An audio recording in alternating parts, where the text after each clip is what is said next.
खबरों में आगे बढ़ते हैं। एक अहम खबर आपको बता दें, सुहेल देव भारतीय समाज पार्टी के अध्यक्ष ओपी राजभर ने जिन्ना पर विवादास्पद बयान दिया है।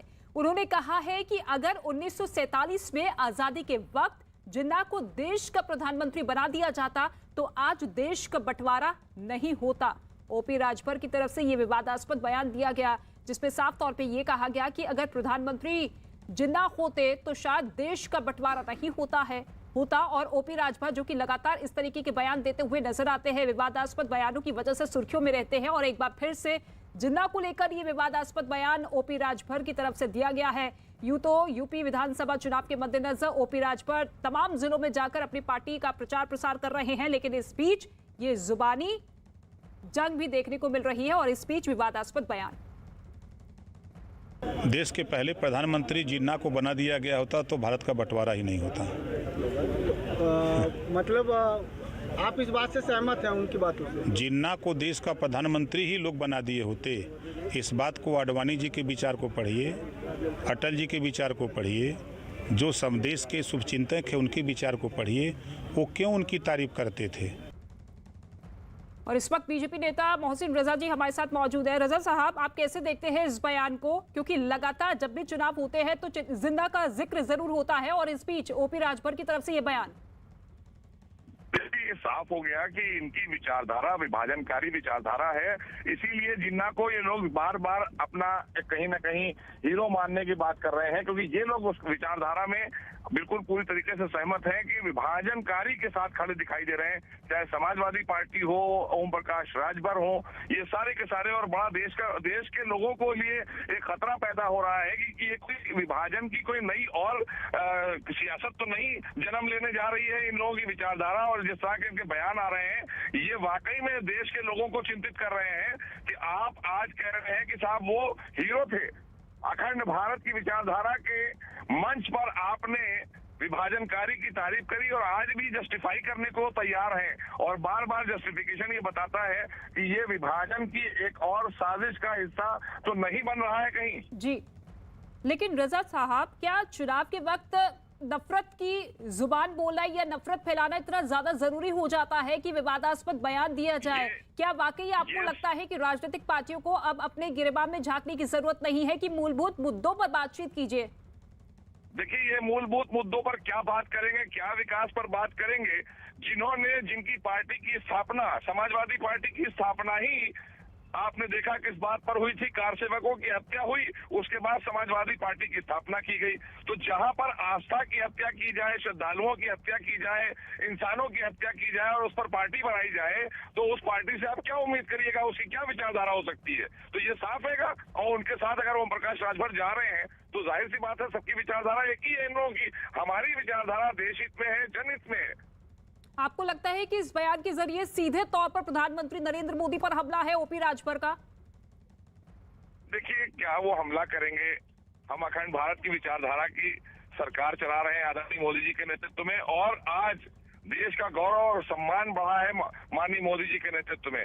ये लोग क्या दिखाएंगे, लेकिन हाँ, इनका असली चेहरा उत्तर प्रदेश की जनता के सामने निकल कर आ रहा है कि किस विचारधारा के लोग हैं। अगर इन्हें मौका मिले तो ये तालिबानी सत्ता ला सकते हैं उत्तर प्रदेश में। बीजेपी का स्टैंड क्या कुछ रहेगा, क्योंकि चुनाव के वक्त अक्सर ऐसे बयान देखने को मिलते हैं, लेकिन जनता चाहती है कि जो भी पार्टी या जो भी सरकार उनके हक के बारे में, उनके अधिकार के बारे में बात करेगी, हम उसके साथ ही खड़े होंगे। लेकिन ऐसे बयानों से राजनीतिक पार्टियों को कितना बचना चाहिए? बिल्कुल बचना चाहिए। हमारे साथ देखिए ना, हमने सबका साथ सबका विकास और सबके विश्वास की नीति पर कानून का राज स्थापित किया, विकास किया।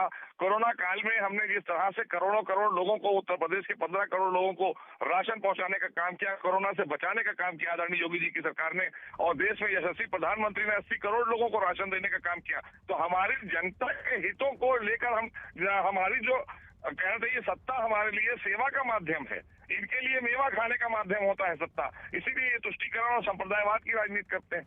और अभी मैंने आपसे साफ साफ सी बात कही है कि इनकी पार्टी की स्थापना जब कार सेवकों की हत्या हो गई, मुल्ला मुलायम सिंह का उन्हें खिताब मिल गया, तब इन्होंने पार्टी की स्थापना कर दी। तो आप सोचिए उस पार्टी की विचारधारा क्या हो सकती है? देश हित में तो नहीं हो सकती, न जनहित में हो सकती। मोहसिन रजा साहब, चुनावी वक्त है और ऐसे में जो भी नेता या जो भी दिग्गज नेता मंच के जरिए या अपने बयान के जरिए जो कुछ भी कहता है उसका इम्पैक्ट लोगों पर पड़ता है, लेकिन ऐसी नफरत भरी बयानबाजी देश के लिए, देश के लोगों के लिए कितना खतरनाक आप मानते हैं? बिल्कुल देश के लोगों को चिंता करने की जरूरत नहीं है। देश के लोग देख चुके हैं, समझ चुके हैं और देश पूरी तरीके से सुरक्षित हाथों में है। आज आदरणीय मोदी जी के नेतृत्व में देश सुरक्षित हाथों में है और उत्तर प्रदेश आदरणीय योगी जी के नेतृत्व में भारतीय जनता पार्टी की सरकार देश पर आंच नहीं आने देगी। ये हमारे प्रधानमंत्री का भी संकल्प है, ये हम सब का भी संकल्प है, हमारे एक कार्यकर्ता का संकल्प है। हम देश हित में, जनहित में काम करने वाले लोग हैं, हम देश के लिए कुर्बान होने वाले लोग हैं। जी, और लगातार देखिए जवाहरलाल नेहरू को लेकर भी सामने बयान आते रहे हैं कि देखिए उन्हें देश का प्रधानमंत्री बनना चाहिए। अब जिन्ना को लेकर ओपी राजभर की तरफ से ये ताजा बयान, तो क्या आप ये मानकर चल रहे हैं कि तमाम जो विपक्षी दल है वो संतुष्ट नहीं है जिस तरीके से महंगाई को लेकर हमला बोलता हुआ विपक्ष नजर आता है, चाहे वो अलग अलग राज्यों की सरकारें हो, प्रधानमंत्री हो? हार मान चुके हैं, इनको सबको पता है, ये हताश और निराश हारे हुए लोग हैं। इनको परिणाम पता है 2022 का, तभी ये आज जिन्ना को लेकर आए हैं कि ताकि जिन्ना के कुछ बचे हुए जो लोग हैं, उनकी विचारधारा के बचे हुए लोग अगर हैं कहीं तो वो हमें वोट देते हैं। ये इसलिए बयान दिए जा रहे हैं और इनकी विचारधारा देश के सामने आ रही है, तो अब इनसे कुछ होने वाला नहीं है इन लोगों का। लेकिन हाँ, ये तुष्टीकरण और संप्रदायवाद की राजनीति यही लोग करते हैं। ठीक है, शुक्रिया हमसे बातचीत करने के लिए। समाजवादी पार्टी के नेता फकरुल हसन हमारे साथ मौजूद है। हसन साहब, आप कैसे देखते हैं ओपी राजभर के इस बयान को, क्योंकि जब भी चुनाव आते हैं ऐसे जहरीले बोल अक्सर देखने को मिलते हैं और ये नफरत भरी बयानबाजी है, नफरत भरी राजनीति, आखिर आपको क्या लगता है कि क्यों राजनीतिक पार्टियों को जरूरत पड़ जाती है ऐसे बयान देने के लिए? देखिए भारती, आप ओपी राजभर जी की बात कर रहे हैं तो बयान उन्होंने दिया है, मैं समझता हूँ उनका प्रवक्ता उस बात पे जवाब देगा। लेकिन भारतीय जनता पार्टी के लोग लगातार इस तरीके के बयान दे रहे हैं।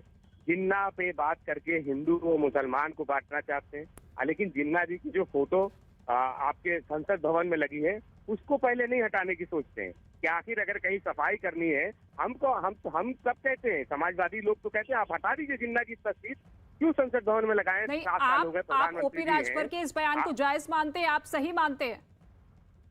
देखिए बयान तो ओपी राजभर जी ने दिया है, मैं उनकी पार्टी का प्रवक्ता नहीं, मैं समाजवादी पार्टी का प्रवक्ता हूँ। वो बयान उनका राजभर जी का है, वो उस पर उनका प्रवक्ता उनकी सफाई देगा कि वो क्या कहना चाह रहे थे। लेकिन हम इतना जानते हैं कि भारतीय जनता पार्टी के पास आज मुद्दे नहीं बचे हैं। हिंदू और मुसलमान करके देश को बांटने का काम अगर कोई पार्टी कोई दल कर रहा है, ये बयान बीजेपी की तरफ से नहीं ओपी राजभर की तरफ से आया है। आप हमला सीधे तौर पर बीजेपी पर बोल रहे हैं। देखिए राजभर जी की तरफ से बयान आया है तो राजभर जी की पार्टी उस पर जवाब देगी। समाजवादी पार्टी का मेरा जो जवाब तो उनकी पार्टी देगी, लेकिन आपका स्टैंड क्या है? समाजवादी पार्टी क्या सोचती है इस बयान को लेकर?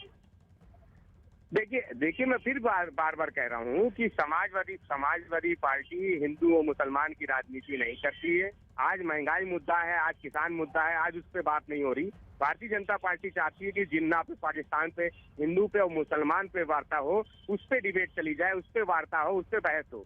हम पूछते कि गैस के दाम पे क्यों नहीं बहस की जाती, क्यों सरसों के तेल पे बहस नहीं की जाती? सर, हिंदू मुसलमान तो हम कर ही नहीं रहे, हम तो सीधे तौर पर पूछ रहे हैं कि ओपी राजभर पर समाजवादी पार्टी का क्या कुछ स्टैंड है। लेकिन आप तो यहाँ पर इतने ज्यादा डिफेंसिव मोड में आ चुके हैं कि भारतीय जनता पार्टी पर सवाल उठाते हुए नजर आ रहे हैं। ठीक है, बहुत शुक्रिया फकरुल हसन साहब हमारे साथ जुड़ने के लिए। तो ओपी राजभर जिन्होंने ये विवादास्पद बयान दिया है, सीधे तौर पर कहा कि अगर जिन्ना प्रधानमंत्री होते तो शायद देश का बंटवारा नहीं होता। एक बार फिर से सुनिए क्या कुछ कहा ओपी राजभर की तरफ से।